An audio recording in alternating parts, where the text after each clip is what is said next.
مدد کعبہ ایمان مدد انتظار کرم دشمن عینی را اے خدا جو خدا بینو خدا دا مدد بگیردہ بے بلا افتادہ تشکیل ضعیفان و شکستہ تو مشکل محق خواجہ عثمان ہارون مدد کن مدد کن مدد کن یا معین الدین چشتی منبر پر جلوگر آقائے نعمت آبروی خاندانی برکات زیب سجادہ آستان عالیہ ماہرہ مطہرہ حضور سید سرکار امین ملت وہ ولی عہد مختوم گرامی قدر حضرت علامہ سید امام صحبت اللہ مدزل العالی وہ جمیع عرش مقام سادات کرام علماء ذوی الاحترام حاضرین محفل السلام علیکم ورحمۃ اللہ وبرکاتہ۔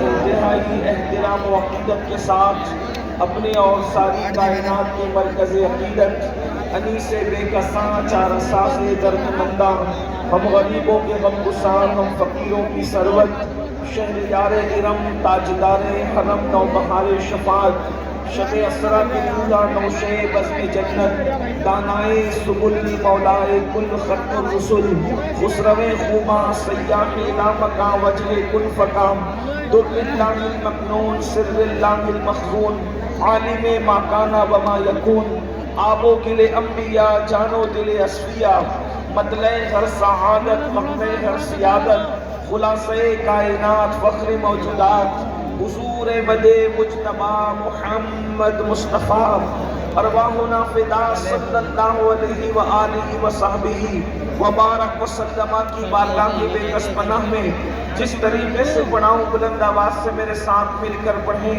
الصلاۃ والسلام علیک یا رسول اللہ، الصلاۃ والسلام علیک یا نبی اللہ، الصلاۃ والسلام علیک یا حبیب اللہ وعلی آلک واصحابک یا نور اللہ صلی اللہ تعالی علیہ وسلم۔ وہ کمال حسن حضور ہے کہ گمان نقص جہاں نہیں، یہی پھول خار سے دور ہے، یہی شمع ہے کہ دھواں نہیں۔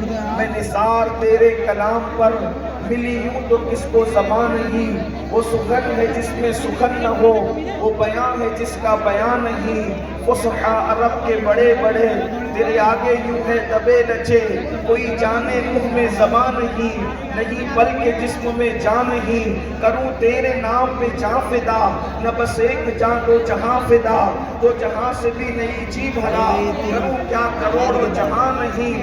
اور کروں مدح اہل دول رضا، بڑے اس بلا میں میری بلا، میں جدا ہوں اپنے غریب کا، میرا دین پا رہے نہ نہیں۔ آج کی یہ محفل بڑی خوبصورت و جمیل میلاد مصطفیٰ صلی اللہ علیہ وسلم کے حوالے سے انعقاد پذیر ہے۔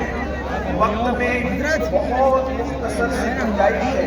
دیکھیے ہم لوگ اہل سنت و جماعت صوفیہ کے ماننے والے لوگ ہیں، اور جتنے وقت کا پرمیشن ہمیں دیا گیا ہے ہم اسی وقت میں اپنی گفتگو کو مکمل کریں گے، اس لیے کہ ہم ایک اچھے مسلمان بھی ہیں اور ایک اچھے شہری بھی ہیں۔ اچھا مسلمان وہ ہوتا ہے جو اپنے مذہب کو فالو کرے، اور اچھا شہری وہ ہوتا ہے جو اپنے ملک کے قانون کو نہ توڑے۔ تو ہم لوگ اچھے مسلمان بھی ہیں اور اچھے شہری بھی ہیں۔ جتنے وقت میں گنجائش ہے بس دو تین باتیں میں آپ کی خدمت میں پیش کر کے اپنی گفتگو کو مکمل کروں گا۔ ہو سکتا ہے بلکہ اللہ کی مرضی یہ ہے کہ ہم تھوڑے ہی وقت میں بات مکمل کریں۔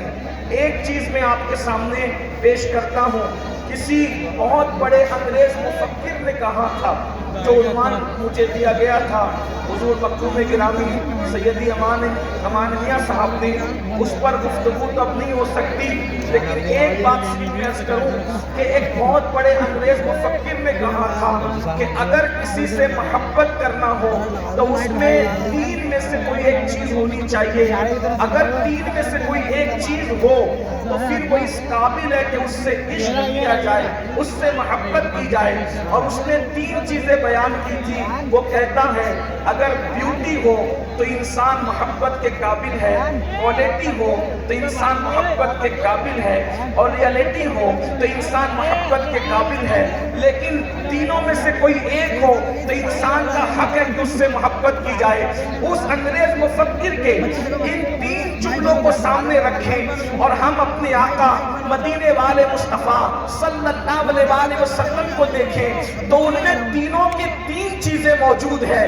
بیوٹی ایسی ہے کہ حسن یوسف بھی حیرت سے ان کو تکتا ہے, اور ان کے حسن کا عالم یہ ہے کہ ایک دن ام المومنین سیدہ عائشہ صدیقہ نے پوچھا تھا کہ یا رسول اللہ آپ زیادہ خوبصورت ہیں یا یوسف زیادہ خوبصورت تھے؟ تو میرے آقا نے کیا جواب دیا ہے؟ وہ سخن ہے جس میں سخن نہ ہو, وہ بیان ہے جس کا بیان نہیں. نہ غرور کی بو آتی ہے, نہ گھمنڈ کا تصور آتا ہے, اور حقیقت بھی بیان ہوتی ہے. ارشاد فرمایا عائشہ یوسف خوبصورت تھے لیکن میرے حسن میں نمک ہے, نمک. آقا فرماتے ہیں عائشہ میرے حسن میں نمک ہے, نمک. اور نمک کا مطلب کیا ہوتا ہے؟ اس کو ملاحت کہتے ہیں. میرے امام کہتے ہیں حسن کھاتا ہے جس کے نمک کی قسم, وہ ملک ہے دلارا ہمارا نبی. آقا فرماتے ہیں میرے حسن میں نمک ہے, نمک. نمک کا کیا مطلب؟ امام اہل سنت ایک مقام پر اس کی تشریح یوں کرتے ہیں جس کا مفہوم میں آپ کے سامنے پیش کر رہا ہوں. نمک کا مطلب کیا ہے؟ نمک کا مطلب یہ ہے اللہ اکبر, کوئی انسان مثال کے طور پر آپ نے بقیت السلف سرمایہ اہل سنت مخدوم ابن مخدوم حضور سیدی امین ملت کو اپنے دسترخوان پر مدعو کیا اور سوچا اتنی بڑی ہستی کو میں نے بلایا, اب میں اتنا قیمتی کھانا بناؤں گا. آپ نے دلی سے مسالے منگوائے, آپ نے کشمیر سے مسالے منگوائے, آپ نے ممبئی سے مسالے منگوائے, اور قیمتی سے قیمتی مسالے منگوا کر تیل کی بجائے دیسی گھی ڈالا. اور اس کے بعد پھر کہا نمک تو اتنا سستا ہے کہ غریب کی جھوپڑی میں بھی رہتا ہے, میں نے سب قیمتی سامان ڈالنے ہیں لیکن نمک نہیں ڈالنا. بتائیں جب دسترخوان پہ کھانا رکھا جائے گا تو اس وقت جیسی منہ میں پہلا لقمہ گیا تو لوگ کنکھیوں سے اشارہ کریں گے سب ہے مگر نمک نہیں. کسی بھی چیز کی کمی ہو کھانے میں احساس نہیں ہوتا, لیکن اگر نمک کی کمی ہو تو احساس ہوتا ہے. کیا مطلب؟ جب تک نمک کی ملاوٹ نہ ہو اس وقت تک کھانا لذیذ نہیں بنتا. آقا فرماتے ہیں او یوسف کا حسن پوچھنے والوں, میرے حسن میں نمک ہے. جیسے کھانا نمک کے بغیر لذیذ نہیں ہوتا, ویسے جب تک کہ میرا نور کسی میں ملایا نہ جائے اس وقت تک وہ خوبصورت ہو ہی نہیں. اگر جان خوبصورت ہے تو حسن مصطفیٰ کی ملاوٹ ہے. ستاروں کی انجمن ہے, حسن مصطفیٰ کی ملاوٹ ہے. ستاروں کی انجمن ہے, حسن مصطفیٰ کی ملاوٹ ہے. شفق کا جمال ہے, حسن مصطفیٰ کی ملاوٹ ہے. افق کی سرخی ہے, حسن مصطفیٰ کی ملاوٹ ہے. چڑیوں کی چہک ہے, حسن مصطفیٰ کی ملاوٹ ہے. باغوں میں بہار ہے, حسن مصطفیٰ کی ملاوٹ ہے. گرجتے بادل ہے, حسن مصطفیٰ کی ملاوٹ ہے. گرتے آبشار ہے, حسن مصطفیٰ کی ملاوٹ ہے. اگر یوسف کا جمال ہے حسن مصطفیٰ کی ملاوٹ ہے. موسیٰ کا جلال ہے حسن مصطفیٰ کی ملاوٹ ہے. سلیمان کی سطوت ہے حسن مصطفیٰ کی ملاوٹ ہے. جنت کی بہاریں ہیں حسن مصطفیٰ کی ملاوٹ ہے. اسی لیے تو میرا امام کہتا ہے وہی جلوہ شعر کا شعر ہے, وہی جلوہ شعر کا شعر ہے, وہی اصل عالم تیر ہے, وہی میر ہے, وہی پیر ہے, وہی پاک ہے, وہی نمبر 1 بیوٹی ایسی کہ ان سے زیادہ خوبصورت کوئی نہیں. وقت ہوتا تو بات کرتے. نمبر 2 کوالٹی ایسی کہ ان کے دشمن بھی ان کو صادق الوعد الامین کہتے ہیں. دشمن بھی کہتا ہے صادق الوعد الامین. پورا قرآن اٹھا کر دیکھے، احادیث کا ذخیرہ اور سیرت اٹھا کر دیکھے، دشمن نے ساحر کو کہا، جادوگر کو کہا، آسف زدہ کہنے کی ان بدبختوں نے تجربات کر ڈالی. لیکن اتنے بغض اور کینے اور دشمنی کے باوجود بھی وہ جھوٹا کہنے کی ہمت نہ کر سکے، اس لیے کہ جس رسول نے اپنی زندگی کا بیشتر حصہ ان کے درمیان گزارا تھا. اور ایک بات اندازہ کریں، میرے آقا نے جب اپنے دین کی حقانیت پیش کرنی ہوئی تو آسمان کی بلندیوں کو پیش نہیں کیا، چاند کے حسن کو پیش نہیں کیا اور کسی چیز کو پیش نہیں کیا، بلکہ کیا فرمایا؟ میں تمہارے درمیان زندگی کا بڑا حصہ گزار چکا ہوں، بتاؤ تم نے مجھے کیسا پایا؟ اندازہ کریں، دشمن بھی ان کی عظمت کا انکار نہ کر سکا.